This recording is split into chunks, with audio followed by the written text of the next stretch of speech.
Hello everyone, I'm back. And let me show you what we accomplished today. I actually have help, so things are going along a lot quicker. Earlier, I decided to do the hood. So we cleaned it. It was sitting outside for a long time, so cleaned it. Polished it, waxed it, used mold release, and then put on the black gel coat. I got some more black gel coat. I've never seen the gel coat kind of look so strange before. I didn't do it. The guy that was helping me did it, but I kind of watched him and he didn't do anything strange. But anyway, they say that when you touch it and it doesn't come off on your finger, that it's ready. It is definitely very tacky still, and you can see my fingerprint, at least I can. I'm not sure if you can or not. Let me pick a spot. There's a spot. No fingerprint.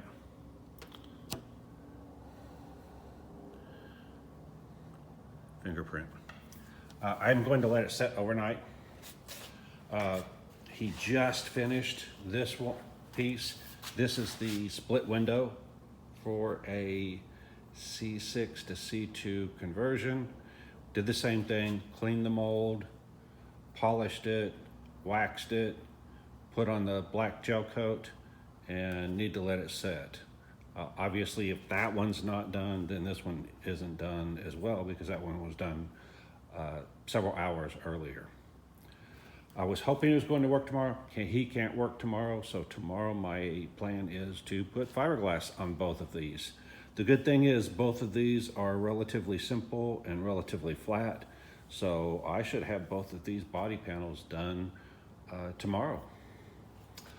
I rearranged the shop, put plywood, or actually OSB, on top of the 5-axis mill because it is non-functional right now and it takes up a huge amount of real estate in here. So I put OSB on top of it and then stacked stuff on top of there, just so there was more room to work. It was really tight in here until we did that. There is the back end of the car. I only did 2 layers of 2-ounce fiberglass mat, and then the gel coat, either gray or black, depending on which side you're looking at. It's a little thin. It works, it holds its structure, but it's what I would call wobbly. It would work if it was bolted to something, but I wouldn't trust it on its own if it wasn't bolted to something. Of course, it is going to be bolted to something, so it's not a big deal. But on these, I'm going to add at least 1 more layer, so there'll be 3 layers of fiberglass mat on those. This is the Grand Sport hood that I am going to graft onto that hood when it's done. This one is also gel coat and 2 layers of fiberglass mat. And you can see it's there, it's structurally there, but it's a little wobbly. And I did notice it cracked down here, right there. So it needs to be a little bit thicker. So 2 layers is a little bit thin. All right, what else? Oh, cleaned up the platform. It wasn't square and I wanted it square. I still haven't leveled it. I still need to do that.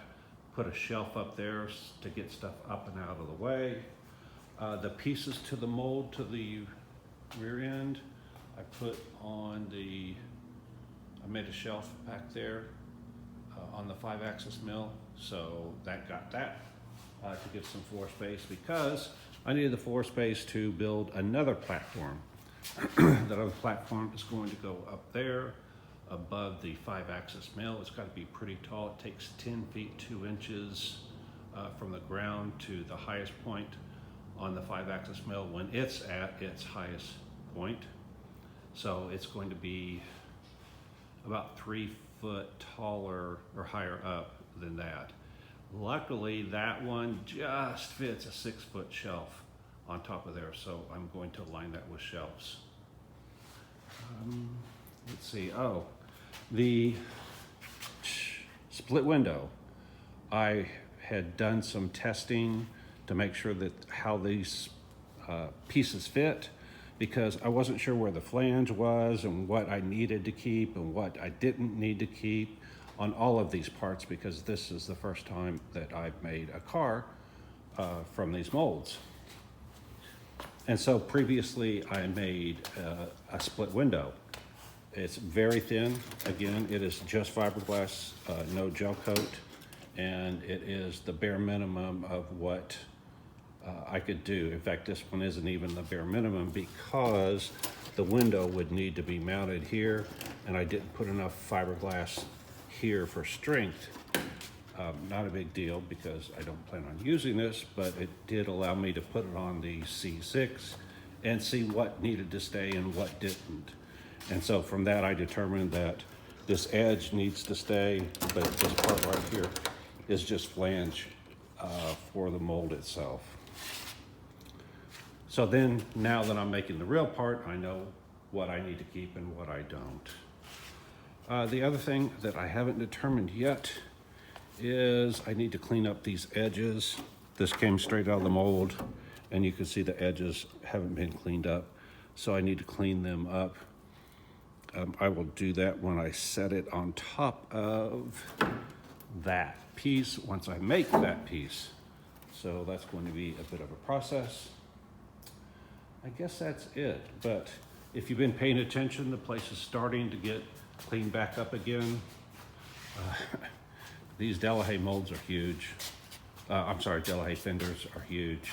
I mean, people are giving me a hard time about my big fat fenders on my project car. Well, these are big fat fenders, and this is what I initially had envisioned using.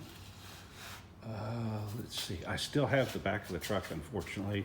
I was hoping to get this moved today, and it's probably too dark to see, but all of the miscellaneous pieces to the Delahaye are here. I need to get them out and lay them out, because it has the hood and the front end and all that, because I tried just laying the fenders in place and I couldn't figure out exactly where they go, because they don't mount to anything that is currently on the body or the frame. So I guess I'm going to have to put all the body pieces in place and determine where all that goes. I do have the front end sitting in place. The frame is on it. There is no spring. I took out the transfer spring. Plan is to go to coilovers, and I'm shocked it hasn't gone all the way crashing to the ground, but apparently the friction in the joints is keeping it from crashing all around, and there's not hardly any weight. We did put the rear end underneath the car, and again, the spacing between the flanges is a little bit narrow. Let's say an inch too narrow, maybe even 2 inches, but I think it's about an inch. So this is sitting on top of the C5 suspension cradle, but it should sit down in it. There's a pocket, and it should be, I don't know, let's say 3 or 4 inches lower. But this way, these are Corvette wheels, all stock Corvette suspension with the adapters, suspension adapters. So this is where the wheels and tires are going to go if I use the factory C5 Corvette wheels. There we go. It's tight. You can see it's just barely going to clear. Let me go to the other side and see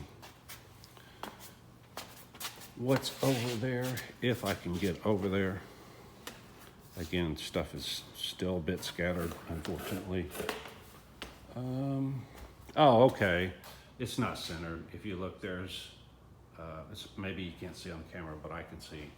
There's a couple of inches. So if we slid this over 1 inch, it would be centered. And then that would give me an inch more clearance between the inside of the tire and the fender, which is about what I wanted. This was a little bit close. It would work, but it was a little bit close. I was afraid it might hit moving up and down the suspension. But if I moved it over an inch, that would give me another inch of clearance here. And again, it's going to be tight, but it's right there. All right. What that means is there is really no reason to widen the cradle. What we were thinking about doing was splitting it down the middle, adding another inch or two to it. That would move the wheels and tires out, move the mounting out, and then the frame would fit down in between. But then I have to get longer axles, because the axles would reduce the engagement of the axles with the center section. I don't want to do that because the plan is to put a 700 horsepower Hellcat engine in this, and I'm afraid I would have axle problems.